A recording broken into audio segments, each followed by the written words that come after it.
Guys, ఎలా ఉన్నారు? బాగున్నారా? ఈరోజు వచ్చి మునగాకు పప్పు ఎలా చేయాలో చూస్తాం. 2 టమాటాలు, ఒక 10 గ్రీన్ చిల్లీస్, 4 పళ్ళు గార్లిక్ అండ్ ఆ గ్లాస్ అంతా 2 గ్లాస్ అంత పప్పు ఎత్తుకున్నాను నేను. ఇంకా బాగా వాష్ చేసుకొని అవంతా పసుపు వేసుకొని దాని మీద మునగాకుని బాగా వాష్ చేసినది వేసుకొని ఆ తర్వాత 4 గ్లాస్ అంత వాటర్ పోసుకోవాలి. అంతే అండి, క్లోజ్ చేసేసి గ్యాస్ మీద పెట్టేయండి. 2 విజిల్స్ వచ్చేదాకా వెయిట్ చేయాలి.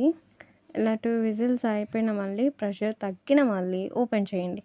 ఓపెన్ చేసి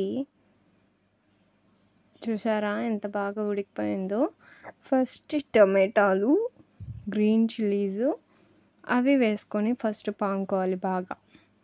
దాంట్లో కొంచెం సాల్ట్, రాక్ సాల్ట్ వేసుకోవాలి. పప్పు పక్కన పెట్టుకోవాలి.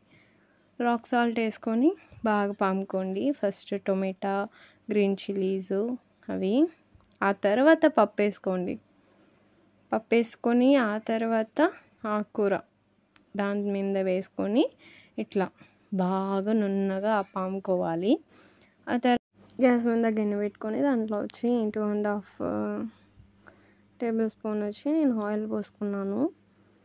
ఆ తర్వాత నూనె కాగిన తర్వాత మీరు వచ్చి ఆవాలు, ఉద్దిపప్పు వేసుకోండి.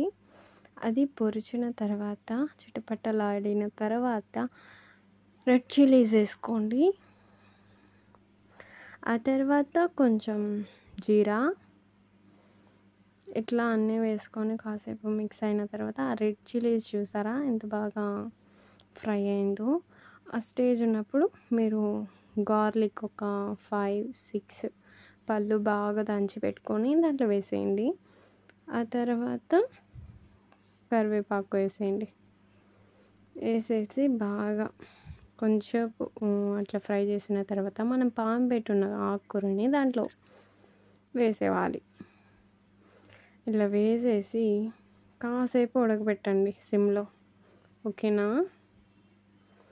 ఇలా సిమ్లో ఉడికిన తర్వాత కాసేపు అంతే అండి, వెళ్ళిపోవచ్చు. ఆకుకూర రెడీ.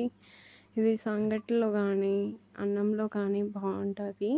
చాలా హెల్తీ కూడా. చూసారా ఎంత బాగుందో. Thank you guys.